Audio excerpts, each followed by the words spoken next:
тамыры, сиз кызыккан маанилүү окуя, жандуу талкуу, жаратман ой.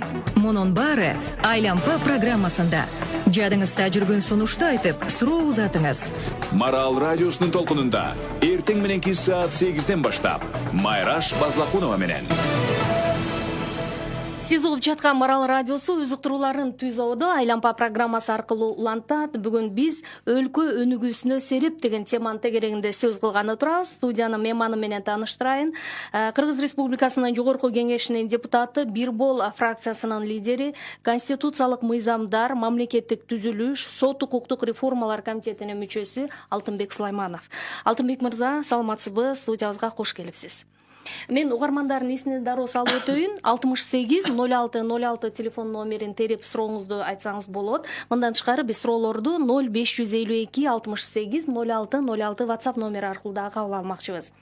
Алтынбек мырза, дароо эле мындай бүгүнкү күндөгү эң бир көйгөйлүү жана коомчулуктун назарын буруп турган теманын тегерегинде сурагым келип жатат. Бул чек ара маселеси. Соңку бир жумадан бери Кыргыз-Тажик чек арасындагы кырдаалды жөнгө салуу аракетин өкмөт көрүп жатат.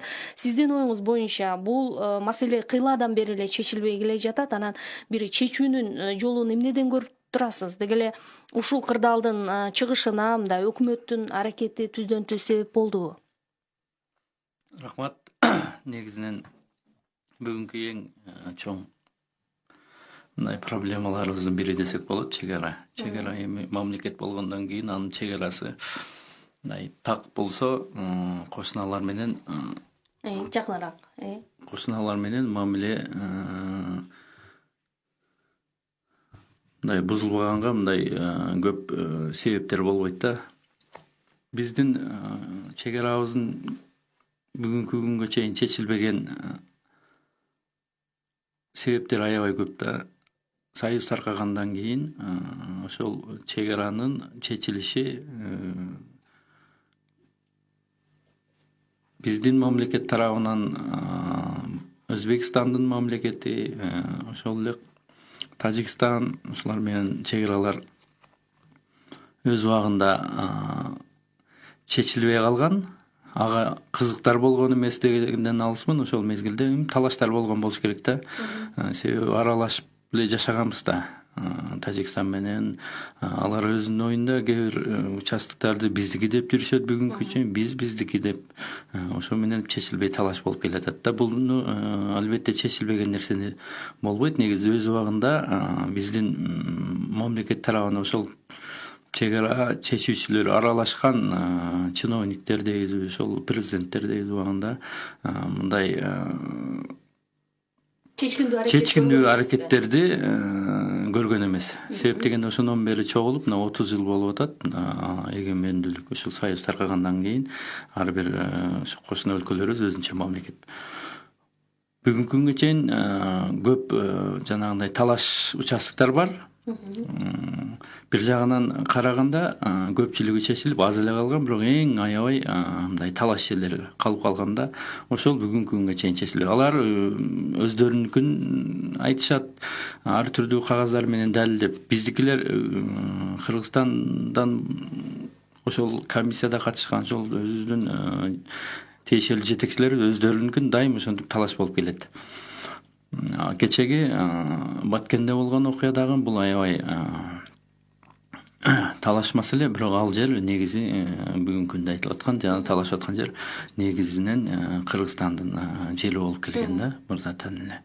Ошол жерде өзбекстандыктар мындай кичине жоомонду моюндукка салып атат, тажикстандыктар.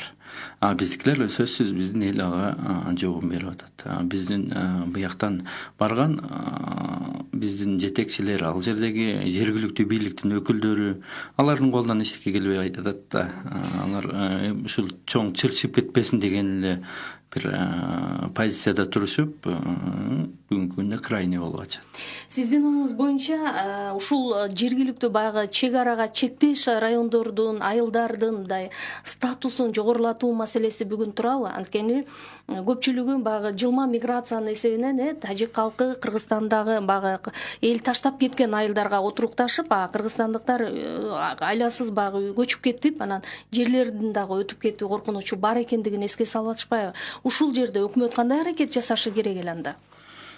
Эл башы болгочу суу башып ал дейт. Биз жайланышыбыз суунун башындабыз, бүт жагынан ошого карап, бизге карап жанагыдай ползучий миграция дейт. Жылма миграция. Жылма миграция күндөн күнгө жылып бизге карап кирип келатышат. Бул өтө кооптуу маселе. Биз бул жагынан аябай уттуруп атабыз да. Биз бул жактан биздин ошол границада жашаган жарандарыбыз көчүп кетип атышат да, барат. Ошол жанагы чырлардан алыс болойлу дейишет, же башка миграция Россияга кетип калып атышат. Бишкекке карап, Чүйгө карап көчүп келип атышат. Анан ошол райондордун центрлеринен алысыраак болду. Биз бошотуп кандай ошондой маселе болуп атат да бүгүнкү күндө. Көбүрөөк биз утулуп атабыз күндөн күнгө бир кетмен жылып дегендей, жанагындай жылма миграция. Ошо менен биз границалардын ошол жактагы жашагандарга биз жеңилдиктерди көп нерселер каралган, бирок ал жетиштүү эмес да, бүгүнкү күндө жетиштүү. Ал элди кармап калганга жетиштүү эмес, ошон үчүн жылуу көчүү болуп атат да. Бул жерде өкмөт кандай аракет кылыш керек да? Мисалы, кошумча каражаты бөлүп бюджеттен алардын маселесин биринчи орунда чечиш керек да. Бул талапты сиздер койсоңуздар болобу?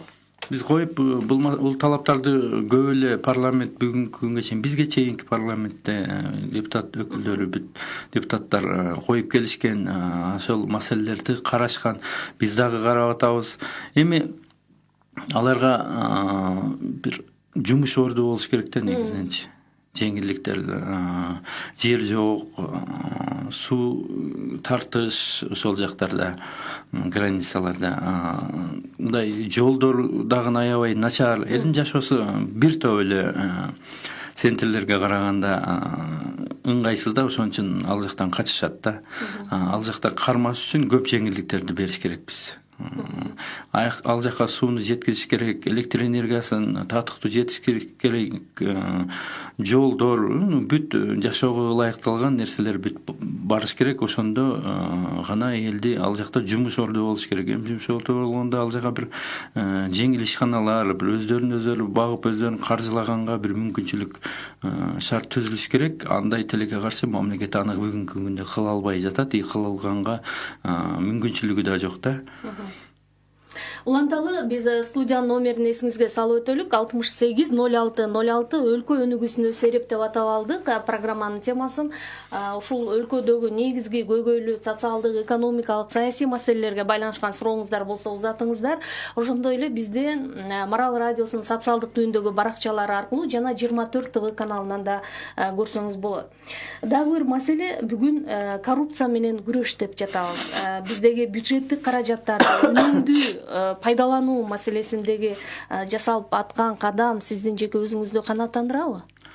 Эми канааттандырат десем туура эмес болуп калат. Канааттандырганда эми жумуштун жылганындай байкалбай атат, бирок күрөш жүрүп атат. Эми күрөшпөй койду дегенден алысмын. Коррупция менен же башка бир схема, ошол система менен күрөшүү болуп атат, бирок тилекке каршы мындай жылганды эл байкабай аткан биз деле угуп атабыз, өзүбүз да көрүп турабыз.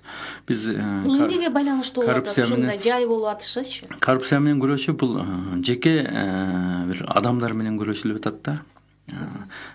Жалпы система менен ошол түзүлгөн схемалар бүгүнкү күндө иштеп атат. Ошол схема же ошол система иштей берсе, анын үстүндөгү киши менен күрөшсө, ал взятка менен жанагы чоң суммадагы, ири суммадагы ушундай паралар менен кармалып аткандар байкалып атпайбы, болуп атпайбы?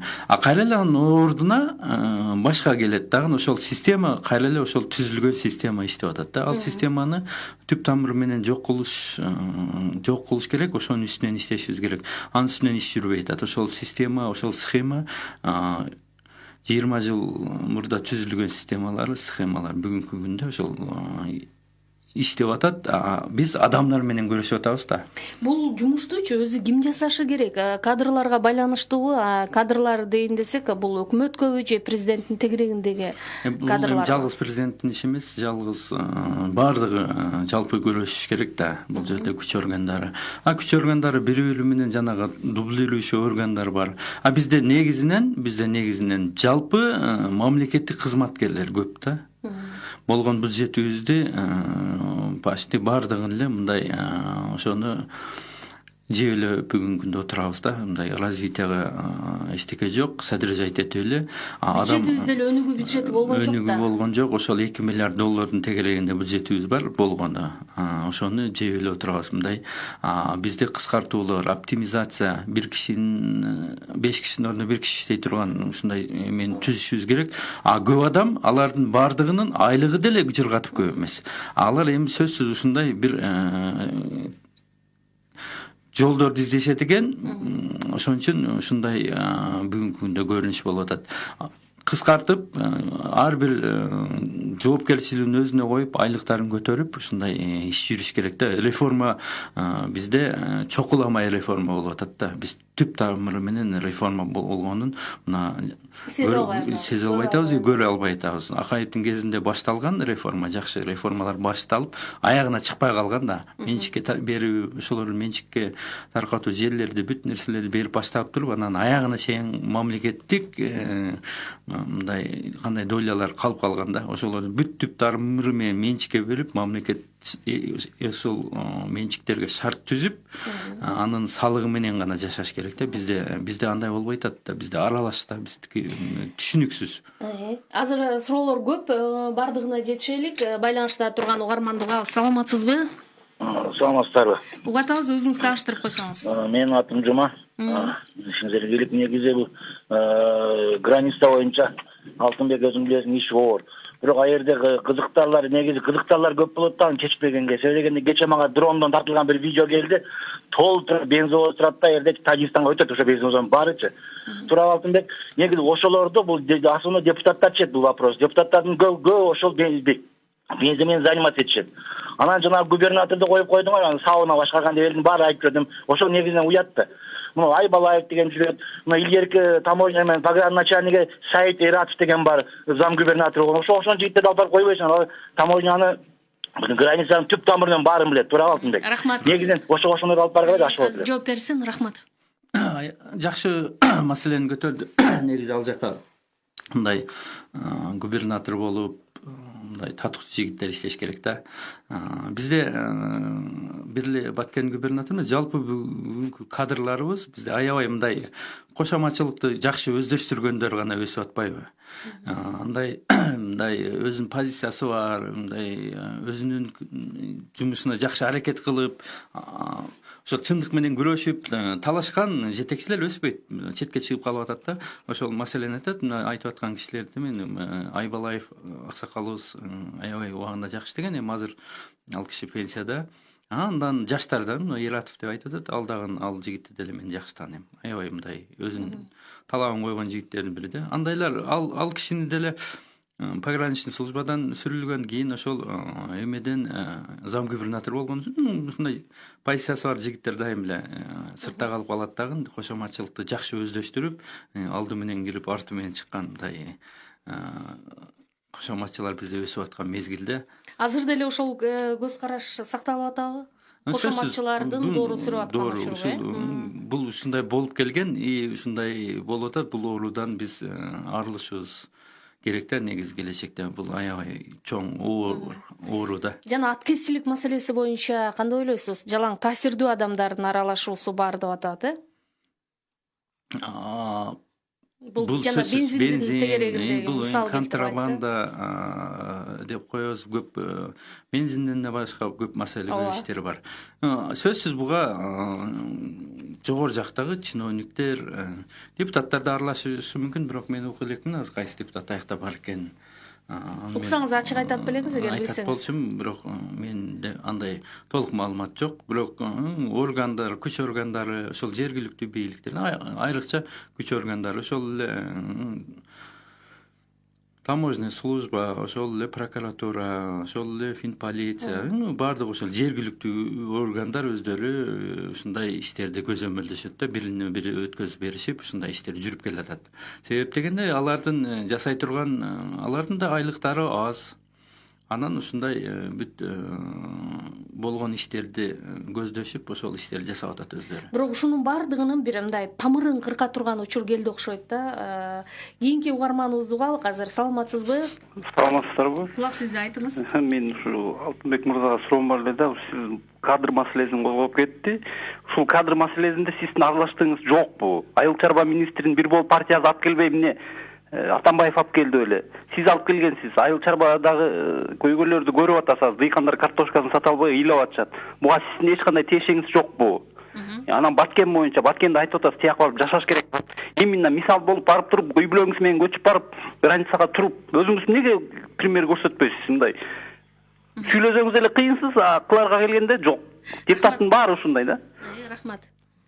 Эми бул кишинин дагы азыр мындай эмоциясын төрөлө түшүнүш керек да.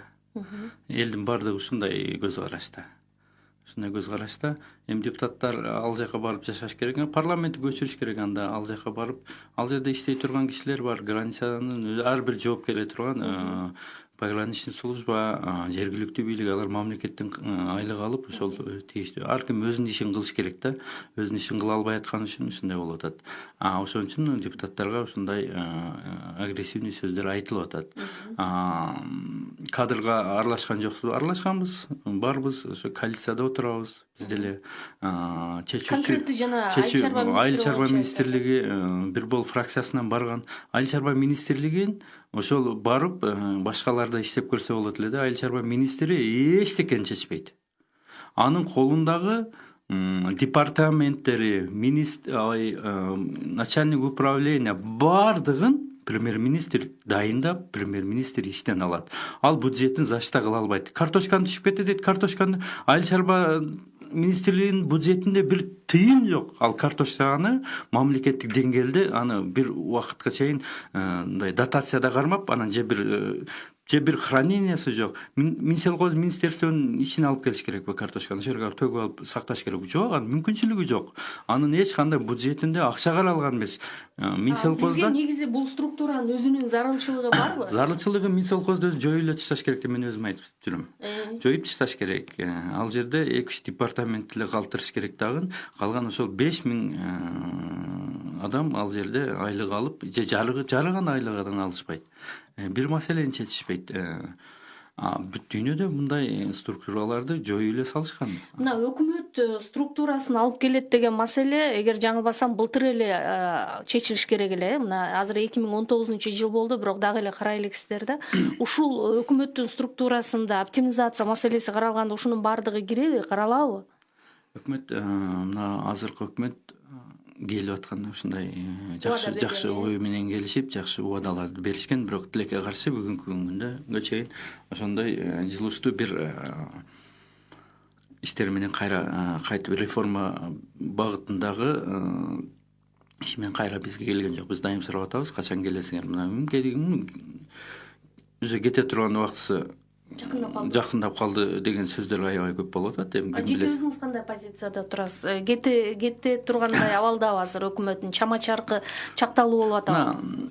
Буга чейин өкмөттөр деле ушундай эле болуп келди да, иш чылган жок.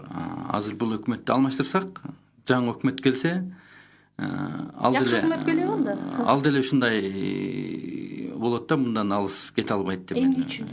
Себеп дегенде эч ким каалабайт мындай өзүнө жоопкерчиликти алып, аябай жоопкерчиликти алыштан коркушат, аябай жоопкерчиликти алып, түп тамыры менен өзгөртүүгө барыш керек да. Өзгөртүүгө барганга толук мүмкүнчүлүк бар. Бүгүн президент колдоп атат өкмөттү, парламент колдоп турат. Биз айтып атабыз, жасагыла, колуңардан келген нерсени жасатып көрсөткүлө. Бир алдыга жылдырганга бир кадамдарды жасагыла. Жок, бүгүнкү ушул эле жанагы зона комфорт деп коет, ошодон чыккысы келбейт. Ошо менен эле өлбө жаным өлбө болуп эле келе атышат да. Көп деле жылыштарды байкалбай атат да, аны мен эле эмес элдин баары көрүп турат да, баардыгы элечи. Бүгүнкү күндө азыр ушул өкмөттүн башына келе турган мындай жоопкерчиликтүү, татыктуу кадрлар барбы? Анын арасында ушул Бирболдун өзүнөн да чыгарат экен деген да кептер чыгып атат. Анан фракциянын лидери катары сиздин жообуңузду уккум келет. Түшүнгөн жокмун, каяка чыгарган? Өкмөт башчылыкка бир кадрларды даярдап жүрүшөт деп. Жок, эми өкмөт башчылыкка ар бир фракциядан сөзсүз даяр кадрлар болот да. Партия болгондон кийин ал бүт жака даяр болуш керек. Бирок биз эми ал маселени жалгыз чече албайбыз. Сөзсүз эми биздин баш мыйзамда бул коалиция түзүлүш керек. Бир партия 65 мандат, 61 мандат жок дегенде, ошо менен келгенде анда бир чечүүчү бир күч болот эле да. Азыр андай күч жок. Эч ким биз болобуз дегенден боло албайт. Ал сөзсүз сүйлөшүү, фракциялардын ичинде сүйлөшүү жолдору менен болуш керек да. Айтыңызчы, мисалы азыр президент өкмөткө баардык мүмкүнчүлүктөрдү берип атат деп атасыз да, мындай экономикалык маселеге албетте өкмөт жооп бериш керек. Бирок ошол эле учурда президент өкмөттүн дагы, парламенттин дагы ишине кийлигишип атат деген дагы пикирлер басымдуураак да. Демек, бийликтин тең салмактуулугу бүгүн сакталып атабы? Тең салмактуулугу бүгүн бузулган, буга чейин бузулуп келген. Бүгүнкү күндө президент эгер бузулуп келсе, президент оңдош керек эле да. Негизинен президент чарба менен алек болбош керек. Чарба экономика менен бул премьер-министрдин иши да. Президент өзүнүн күч органдары менен ошол чарбада иштегендерди, ошолорду көзөмөлдөп, коррупция менен күрөшүш керек. Баш мыйзамыбызда ошондой да. Бүгүнкү келген өкмөт өзүнчө мындай жылып кете албай атат да, сөзсүз кылчайып президентти карайт, эмне дейт экен деп, өкмөттү карайт, өкмөткө келип деле мен буту колумду чечип койгула, парламентке келип мен аралашпагыла. Биз аралашкан жокпуз. Биз өкмөттүн ишине эч кандай аралашкан. Башында ошол коалиция түзгөндө бирден экиден министрликтерди чогуу түзгөнбүз. Биз кадрлар сунуштаганбыз. Ошол бойдон башка эч андан башка агентство, ведомство, жергиликтүү бийлик, губернатор, акимдер бүт бардыгы бүгүнкү премьер-министрдин колунда. Премьер-министр өзү чечимдерге мындай шактарды жасаш керек да, кадамдарды. Андай жасай албай атат да бүгүнкү күндө. Андай иш эми иш жылбай эле койду деп жемелегенден алысмын го, аракет кылып атышат. Бирок ошол эле эски көз караш менен ошо көнүп калган иш менен алек болуп атышат да. Кийинки угарманды угайлык. Азыр 68-06-06 студиянын номери. Саламатсызбы? Алло, ассаламу алейкум. Угатабыз сизди. Баарынан чыгып жатам, атым Кубаныч. Сиз айтып атпайсызбы, урматтуу депутат? Жылма миграция деп, жылма миграция эмес, жылма жетекчилер болуп калды да, жергиликтүү бийликтечи. Аябай өзүңүз айткандай эми ачык чындыкты айтыш керек. Хитрый, унчукпайт, өлүм иш болуп элечи. Эл айласы кетти. Каждый выживает сам, ар бир өз аракети менен айласын таап калды да. Ушуну чек ара боюнча да. Эми азыр сүйлөшүүлөр болуп атпайбы? Жылда эле ушу 28 жылдан бери эле чечилбей эле келатат да. Эми признавать этпей атат. Биздики дагы алардыкы дагы тетик союз убагындагы бөлүнүп калган 15 республиканын чек аралары макул. Эми ошол экен эле адамча эле силер парламент, тияк Тажикстан парламенти жолугуштуруп эле келемде талашпай эле мондай эле тең бөлө эле талашып аткан жерди десеңер болобу? Кийинки маселе эми парламенттик өлкө же президенттик өлкө болобузбу? Парламент мыйзам чыгаргандан башка эмне кыласыңар? Дагы. Рахмат, кыскараак жооп берсеңиз, суроо көп болуп атат. Биз парламенттик толук өлкө болушубуз керек. Парламент бүт өзүнүн түзгөн өкмөтүнө мыйзам чыгаргандан сырткары жооп бериш керек. Келечекте биз ошого жете элекпиз. Анан мына границада ал жердеги жетекчилер, жылма жетекчи. Мен дайым айтып келем да, дайым эмес, мына акыркы убактарда айтып атам, губернаторлор менен акимдердин жумуштары мындай ийгиликтүү болбогонун бүгүнкү күндө аларды жоюп эле ташташ керек. Бул экөөнүн теңби аким институтундагы губернатор, андагы жергиликтүү өкмөткө түз баш ийеби? Түз баш ийет, өкмөттөрдү мындай чоң өкмөттөрдү, айыл өкмөттөрдү бириктирип, кичинекейлерди чоң кылып айыл өкмөт кылып, ошолордун жетекчисин эл шайлаш керек, депутаттар да. И анан алар жооп бериш керек. А границага, чегарага ал акимдер, губернаторлордун колунан келбейт. Ага өкмөт, ошол чегара кызматкери, ошол өкмөттөн вице-премьер кайсы көрүүчү ким болсо, ошолордун деңгээлинде чечиле турат. Ал жергиликтүү деңгээлде акимдер менен губернаторлордун деңгээлинде чечилбейт бул маселе. Чече албайт дагы. Алар тескерисинче туура эмес иштерди жасап атышат да бүгүнкү күндө. Буларды жоюп ташташ керек. Булар элге эң каршы, эң ушул душмандар ушулар. Элдин ишин жылдырбай аткан, элдин оокатына мындай тескерисинче терс таасирин тийгизип аткандар ушулар. Буларды жоюп эле ташташ керек. Бул келечекте сөзсүз ошого барабыз, биз барышыбыз керек. Азыр президент эле административдик территориалдык реформа деп атпайбы? Мунун башталышы деле сиздин оюңуз боюнча анда аким, губернатор институтун жоюудан башталыш керек экен да. Аларды калтырабыз дешип атат да тилекке каршы. Уландалык азыр кийинки угарманды угайлычы. Саламатсызбы? Да, саламатсыздарбы? Угат атабыз сизди. Да, бүгүнкү тема өтө кызыктуу болуп атат. Кадр деп калдыңыздар, менде бир суроо бар эле.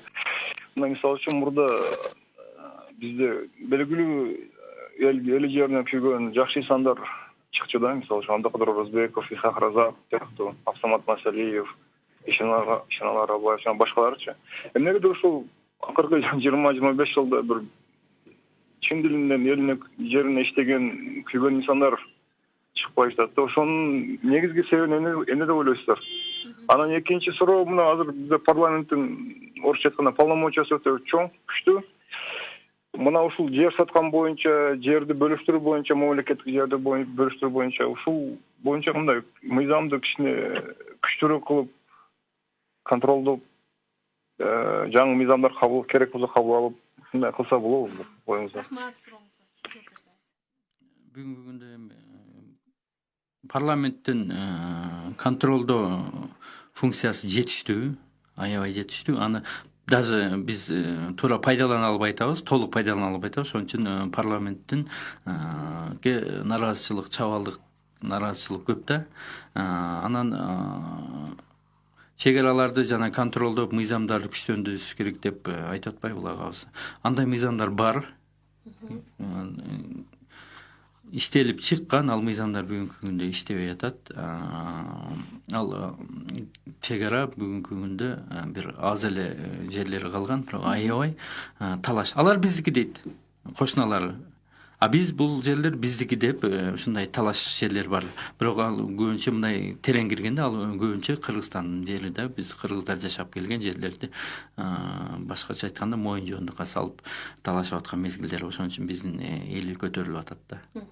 Уланталы студиянын мейманы Жогорку Кеңештин депутаты, Бир Бол фракциясынын лидери Алтынбек Сулайманов. Суроону 68-06-06 телефон аркылуу берсеңиз болот. Бул жерде көп угармандарыбыз кызыккан суроолорго дагы өтөлү. Алтынбек мырза мындай дейт. Алтынбек мырза дейт, экс-ажо 17 мартта парламентти чимкирик парламент деп атады. Ошондой эле парламент болуп атасызбы же сиз бул ойго кошулбайсызбы деп сураган экен.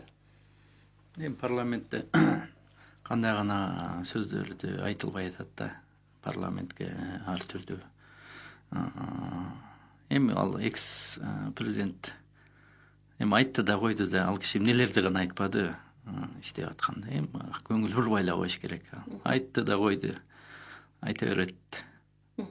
Ызасынан айтып атабы, чыдабай айтып атабы, ким билет кандай ой. Бул жерде чыны менен эле Асылбек Жээнбековдун парламентке таасири барбы? Анткени президент да ушул ойду ачык эле айтып атпайбы? Экс-ажоч.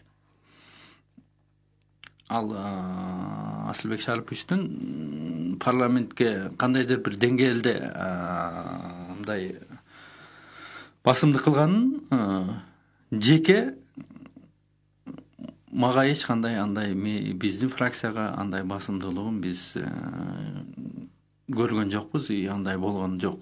Жалпы парламенттеги аба ырайыначы? Ал жалпы жанагындай айтып атпадыкпы? Парламентте ал кишинин акыркы мезгилдерде мындай катышпай деле атат. Бир-эки моментинде болуп келип катышып сүйлөп калды. Кайра эле ошол жанагы колдоп кеткендей байкалды да. Ал деле жанагы мен айтып аткандай кошоматчылыкта ал Асылбек Шарипович мени колдогула же мындай деп бир нерсени бүгүнкү күнгө чейин айткан жок. Мен уккан жокмун. Мурунку ажым менен азыркы президенттин ортосундагы ушул ажырым мындай стабилдүүлүккө таасир этет деген кооптонуу жокпу сизде? Дегени мына жазында ушундай бир саясий чыңалуулар абдан күчөй турган мезгил. Бул Кыргызстандын мисалында сиз абдан жакшы билесиз да. Эми бул тирешүү эч кандай жакшылыкка алып келбейт. Мындай сөзсүз таасирин тийгизет. Бул таасирин тийгизип атканын байкап атабыз. Бул жакшы эмес. Бул кишилер эми бири бүгүнкү президент, бири кечеги экс президент. Булар өздөрүнүн жеке мындай амбициясын, жеке кызыкчылыгын жийиштириш керек да. Булар бири кече ушу 6 миллион элди башкарса, бүгүн экинчиси башкарып атат. Булар биздей, сиз экөөбүздөй жаран эмес да. Булар ошону түшүнүш керек да. Түшүнүш керек. Антпесе жакшы болбой калышы мүмкүн. Эми жакшы болбой калганда эмне бүгүнкү күндө стабилдүүлүк жоготобуз. Бизде дагы ушундай алдыга жылыш болбойт, экономикалык өсүш болбойт. Тирешүү менен эле энергиябызды башка жакка жумшайбыз да. Бул жакшы эмес. Азыр бизде кыска жарнамалык түрмөк бар экен, андан кийин түз эфирдеги маекти улантабыз. Марал айналгысында жарнама. Бирге арзан тарифи. Бул толук бир айга үйдөгү интернет плюс акысыз чалуулар үчүн 3 сим-карта жана ар бир үй бүлө мүчөсүнө 40 гигабайттан мобилдик интернет. Бүт комплект үчүн абоненттик төлөм айына 1190 сом. Тарифке кошулуу өлкөнүн бардык областтарында жеткиликтүү. Эгер үнөмдөөнү дароо азыр баштагыңыз келсе, анда жөн эле 0500 30 955 номерине чалыңыз. Бирге арзан. Толук маалыматты 955 телефонунан жана переходи чекит о чекит кежи сайтынан алса болот. Ишмердүүлүк Кыргыз Республикасынын аймагында лицензияланган. Ждал его. Тариф Браво от Мегаком. Смотри YouTube бесконечно. WhatsApp и соцсети, когда захочешь. Кино и сериалы без ограничений. Плюс 100 гигабайт, 90 из которых ты можешь подарить. И это еще не все. Подключай Браво прямо сейчас. Подробнее на megacom.kg. Деятельность лицензирована на İşiniz ilgeri bolsun. İlgeriletmek bizden bolsun. Jarnama üçün 0551 20 10 00. Siz угуп жаткан Айлампа. Суроо узатып, жооп алуу үчүн 68 0606 телефон номерин териңиз. Уланталы программабызды студиянын мейманы Жогорку Кеңештин депутаты, Бирбол саясий фракциясынын лидери Алтынбек Сулайманов. Азыр бизде байланышта угарман күтүп жатат. Угалы, саламатсызбы? Угатабыз сизди. Саламатсыздарбы? Саламатчылык, өзүңүздү тааныштырсаңыз. Ассаламу алейкум, Алтынбек Турдубаевич. Алейкум ассалам. Менин атым Жаныбек Рахманбердиев. Мен сизге 2 суроом бар да. Кыска араак айтыңыз, жарайбы? Алтынбек Турдубаевич, сиздин жанагы парламентте сүйлөгөн сөзүңүз мынау акимдер менен губернаторлордун чөнтөгүндө кайсысы бар деп айткандыңыз да. Азыркы заман чөнтөгүндө кайсысы барлар эмес, колунда камчысы бар жетекчилерге керек болуп турат да биздин өлкөбүзчү. Анан мынау биздин спикердин дагы маселесин коем дегендеңиз. Эми парламентте ошондой чимкирик парламент, саясий өлүктөр, түкүрүк парламент дегенге ушул биздин спикерлердин, ошо парламент жетекчилеринин кыймыл аракеттери көргөзүп коюп атат да, сиздер парламентке көлөкөсүн тийгизип коюп атат. Ал эми бизге кыргыз элине жакшы иштеп келе жаткан мына Сооронбай Шариповго парламент менен спикер, анан ошондой эле өкмөттүн жетекчилери көлөкө тийгизип аткан жокпу элге? Ошол биздин президентибиздин жакшы. Рахмат, сурооңуз түшүнүктүү, азыр жооп калабыз. Эми парламент сөзсүз өзүнүн ишин жасаганга дайым аракет кылат, бирок эми одай болбойт экен. Сөзсүз эми 120 депутаттын 120 түрдүү ою бар. Төрага боюнча дагы маселе көтөрүлүп кетти. Төраганын кылган өзүнүн ошо парламентте болуп аткан эмесин жүргүзгөн ишине мен деле дайым ачык баа берип келаткан депутат катары дайым айтып келатам. Ошол мезгилде өзүнүн убактысында сөз атасы өлөт өз убагында айтылбаса деп ошол маалда айтып өзүм коюп келатам. Бүгүнкү күндө парламентти элдин сөзү менен айтканда бүгүнкү күндө татыктуу эмес деген баа берилет. Ошол эле мезгилде парламенттин төрагасына дагы татыктуу төрага деп баа берилет. Эң бүгүнкү күндө парламент мындай чабал парламент, чабал төрага болду деген элдин баасы бар да бүгүнкү. Жеке өзүңүздүн бааңыз кандай макул? Мен элдин баасына мен кошулам, андан мен кошула албайм десем анда туура эмес болуп калышы мүмкүн. Бүгүнкү күндө ушул спикерди кетирүү аракети парламентте бышып жетилип калды деген дагы маселе чыгып атпайбы? Ага кандай жооп берер элеңиз? Андай күчтөр бар болушу мүмкүн. Анын ичинде бир бол барбы? Анын ичинде бир бол жок. Бир бол дайым мен позициямды ачык айтам. Эгер кетиш керек болсо ачык эле айтып өзүнүн көзүнө айткам. Мындай жеңичинен оюндарга эч качан биз аралашпайбыз. Бизде андай маселе болбош керек. Биз ачык айтышыбыз керек, маселесин ачык коюшубуз керек. Анда бекинип алып, жанагында жүзүн көрсөтпөгөн интрига жараткан саясатчылар ушу күнгө алып келишти да, андай болбош керек да. Угат аба, сизде саламатсызбы? Саламатсыздарбы. Сурооңуз тез. 50 жылда эл жаңы, 100 жылда жер жаңы дейт. Биздин мынау жердечи жакшы иштеген инсандарыбызды куугунтукка алып түрмөгө отургузбаган Мелис Мырзахматов, Садыр Жапаров дегендер бар. Ушул кишилерди келтирсеңер, Кыргызстан оңоло турган эл даана эле көрүп калды да. Эмне үчүн ушундай жанагы чоң фигураларды куугунтуктайсыңар да, анан пешкалар менен эле силер ушинтип айланчыкта ойной бересиңер. Эмне үчүн ушул парламентте көтөрбөйсүңөр ушуларды? Элдин мындай духунда уже аябай эле көкүрөктү оорута турган эле парламент болуп биттиңер да. Рахмат. Туура эле айтып атат. Мелис Мырзахматов дагы өзүнүн убагында мындай жакшы иштеген, эл менен элдин уулу экен, муну тана албайбыз да, эл менен иштешкен.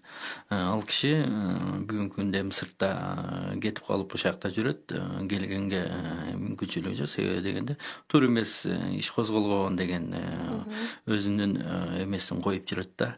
Андай кишилер өзү бүгүнкү күндө мамлекетке керек жалгыз эле Мелис Мырзахматов эмес, эми Садыр Жапаров, анан да башка куугунтукта жүргөн аябай белгилүү жигиттерибиз бар, отурушат көпчүлүгү.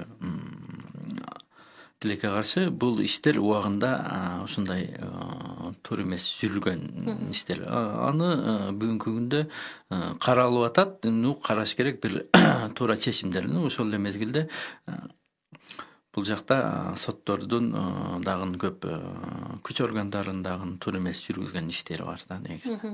Алтынбек мырза, мына сиз тармактык комитеттин мүчөсүсүз. Конституциялык мыйзам, мамлекеттик түзүлүш жана сот укуктук реформалар.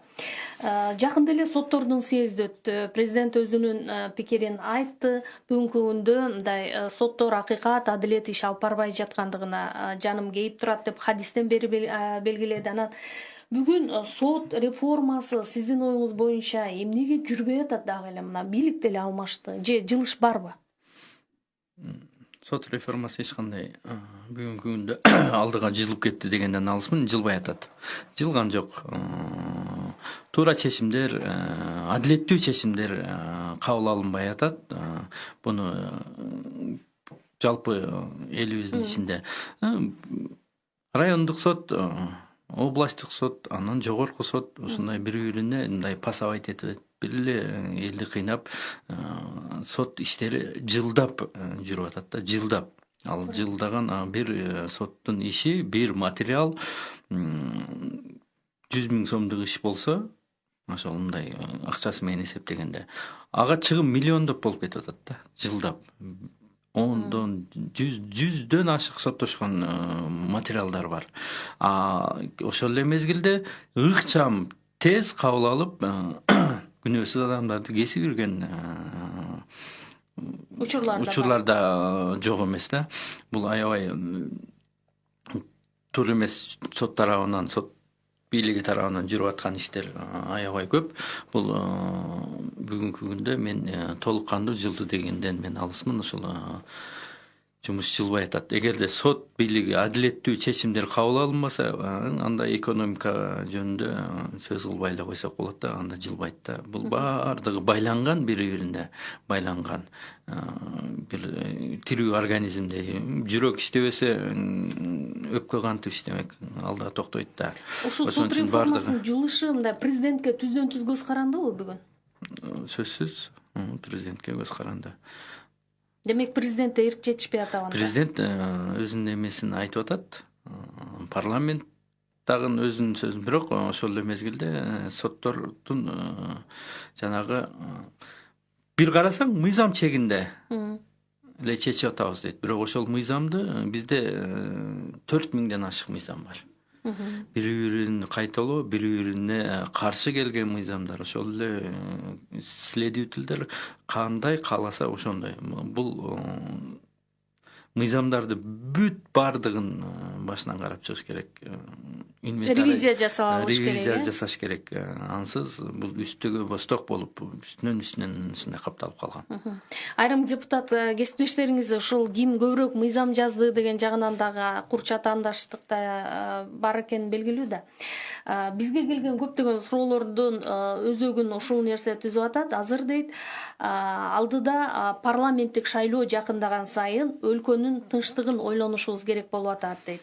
Анан КСДП дагы кырдаал биздеги абалга, кырдаалга таасир этпейби деп сурашкан. Эми шайлоо жакындап атат, эми бир жылдан кийин шайлоо болот. Сөзсүз мындай кыймылдар, темп күчөп атат. Анан КСДПнын коомго сөзсүз таасирин тийгизет. Булар эми эң негизги күч болуп атпайбы, парламентте эң көп келишкен. Бирок азыр эми алардын ичинде бөлүнүп жарылуулар болуп атат, талашуулар болуп атат. Бул сөзсүз бумеранг, бул болуш керек эле. Буга чейин ошол КСДП фракциясы күчүндө турган мезгилде ошол бүгүнкү өздөрүнүн башына келген иштерди башкалар менен жасашканда. Биз аны 5-созупта көрбөдүкпү. 5-созупта бүт Ар-Намыс фракциясын, Республика фракциясын, Ата жұрт фракциясын ушундай эле талкуулоого барган бүгүнкү ошол ким барган? СДПКнын башына ошо экс-президент баш болуп ушундай иштер жүргөн да. Ушул бардыгы. Бүгүн өздөрүнүн башына келип атат. Эми анда өздөрү буларда көрүш керек да. Парламентте келген партиялардын бардыгынын тизмесин экс-ажо Атамбаев караган деген сөздүн чындыгы барбы? Кайталап коюнчу, парламентке келген партияларда да фракциялардын бардыгынын тизмеси ошол экс-ажо аркылуу өткөн деген. Башкасын билбейм, бизге андай болгон эмес. Болгон эмес. Биздин фракциядагы личносттер, Чолпон Жакупова, Мыктыбек Юсуповичтер эч кандай экс-президент менен сүйлөшө албай турган кишилер да. Эгерде мен списокто ал киши менен, экс менен согласовать эткенде, тиги кишилер келмек эмес да. Улантабыз, кийинки угарман, саламатсызбы? Из Бишкека, Азизгуль. Вот такой вопрос.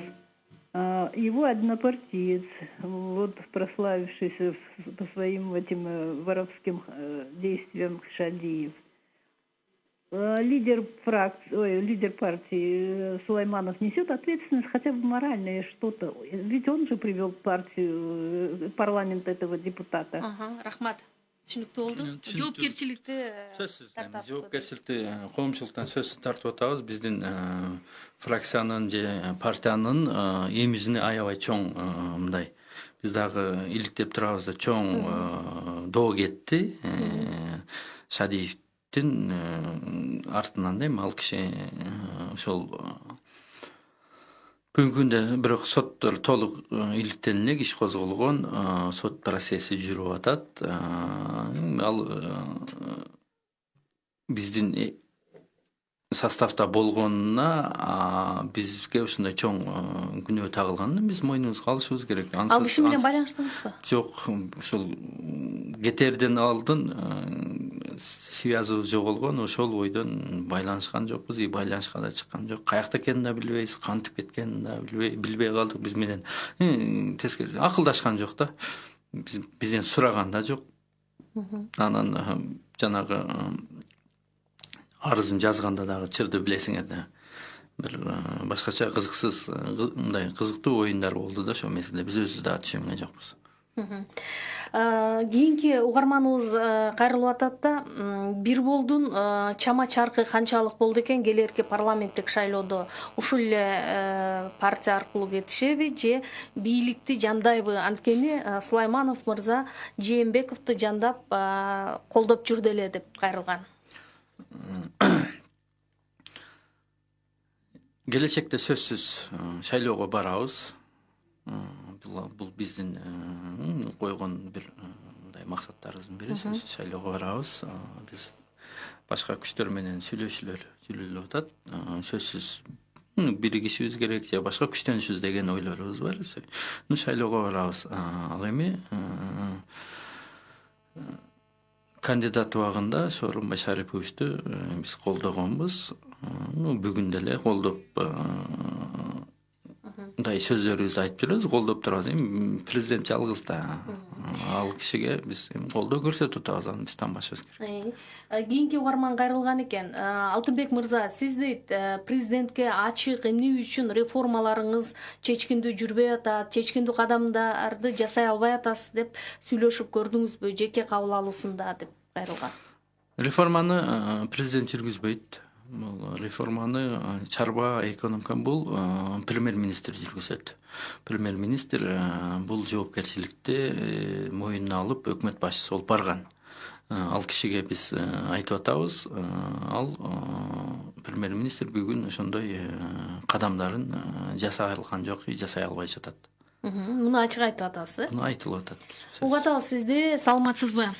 Алтынбек мырза, мен Түп райондук ички иштер бөлүмүнүн милициянын кызматкери Аталым Теңизбай. Сиз вот жакшы сот жөнүндө райондун акими губернатор жөнүндө аябай жакшы айттыңыз да, элдин оюндагы.